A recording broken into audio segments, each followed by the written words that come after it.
Hello, my name is Sonia and today I'm going to be talking to you about my aquatic science class I took this year.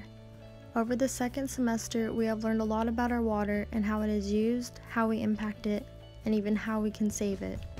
Let's first learn about our ecosystems containing this water to learn more before we continue. There are two different kinds of wetlands which we learned about. Wetlands are areas that are covered or saturated with water. A swamp is a wetland that is permanently saturated with water and it contains large amounts of trees. Swamps can be both freshwater and saltwater depending on the source of the water in these wetlands. A marsh is an area of land usually surrounded by lakes and streams. This wetland does not contain many trees, however it is home to many different grasses and aquatic plants. Our next bodies of water are our lakes and ponds. A pond is a body of water shallow enough to support rooted plants. The downside of a pond is that because it is so shallow, it can freeze completely, killing all organisms living in it.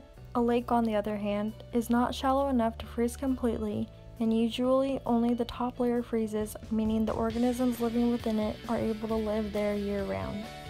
During the winters, the organisms live in the mud located at the bottom of the lake. Our last source of fresh water are our rivers and streams. Rivers and streams are very closely connected. They both can form from things such as runoff from excessive rain or even snowmelt from mountains. As the runoff collects, it forms a stream, and a stream can then form a river, which will continue to get bigger and bigger as more water flows to it.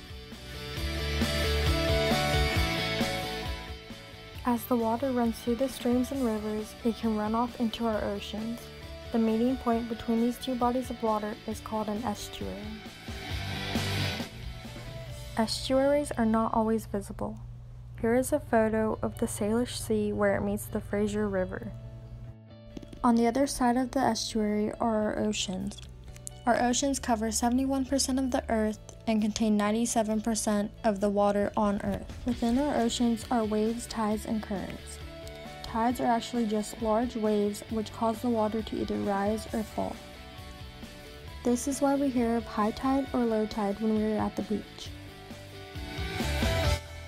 The next form of water movement is a current.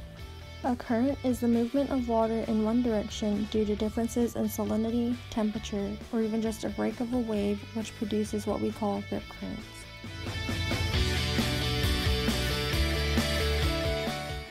Oceans are home to half the world's biodiversity, and they are a main part of the economy of today.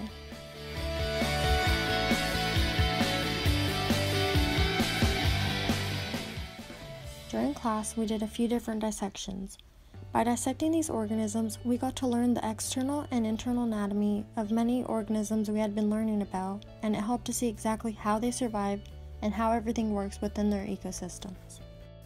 To further our education about what organisms need to survive, we each got to set up our own aquarium in the classroom. While setting up our aquariums, we each had to pick out a fish, research it, and then buy it for our tank.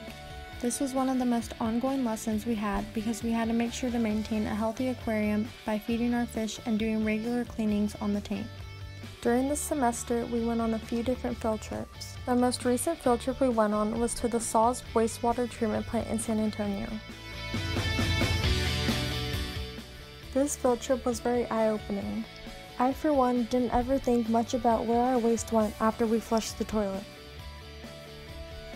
My thoughts about this have now changed after seeing how the water is processed from wastewater into recycled water. I now know the importance of being cautious about what all we flush and about how it can harm our environment. After seeing the wastewater treatment plant, we went to the desalinization plant. We saw how brackish water was turned into fresh water and how they are planning to continue to produce more fresh water in the future by being able to desalinate not only brackish water, but salt water. The photos above are of the filters used during the desalinization process.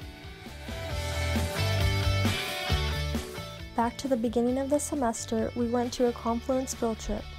There are many different stations there with lots of information and activities to further our knowledge about water. We learned how people use water, how people are planning to save our water, and even how we ourselves can help save water within our own homes.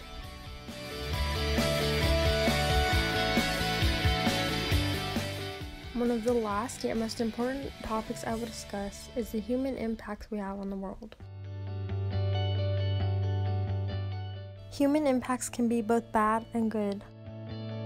Impacts such as inventions and treatment plants are positive things, while impacts like pollution, wasting water, and the production of lumber can hurt our environment and the organisms living within it. As we now knew the full extent of human impact, we were given an assignment to create our own invention. My group and I decided to create a piping system called SIE, and it was a pipe connecting our sink pipe to our toilet pipe. When someone would wash their hands, the water would flow through the pipe straight into the toilet tank and would be used to fill up the toilet.